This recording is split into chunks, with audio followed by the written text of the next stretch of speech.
All right, something we've been talking about a lot lately. School districts across the country are struggling to fill open positions, and Maine is no exception. Kids go back to school this week in many districts across the state, and schools say they still need to hire handfuls of people for both in-classroom and out-of-classroom positions.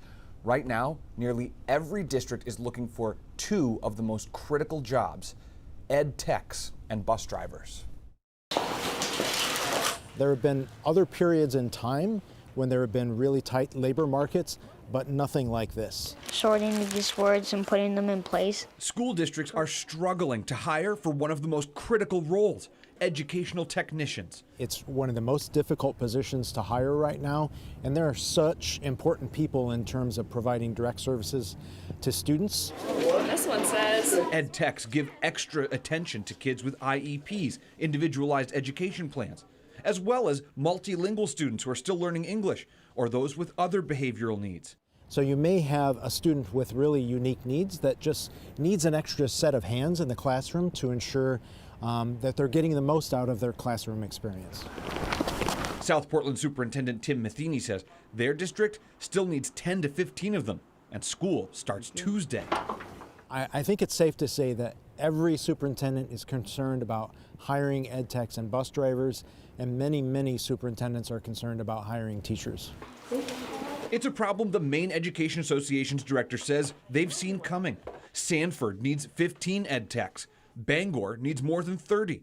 Lewiston needs more than 100. it's not a shortage of educators, it's increased number of vacancies. I guess first and foremost, it's definitely the pay has been lagging far behind and now is so far behind other occupations. This year, the starting minimum salary for a classroom teacher is $40,000 a year. For ed techs, it's more than $15,000, and educators want to increase their pay in hopes of not only attracting, but retaining great people. We're interviewing people every day, but the need is substantial, and we're hustling. We're advertising on Indeed. We had a radio ad.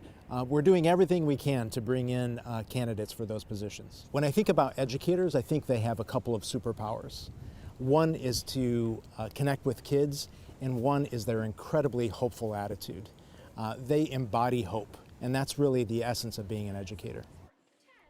Now, during the pandemic, many school districts use federal money called ESSER, which is Elementary or Secondary School Emergency Relief Funds, to add new ed tech positions. One thing that Grace Levitt from the Maine Education Association told me is that teachers report feeling exhausted after the last 2 years, and that many made a difficult decision to retire or leave the field.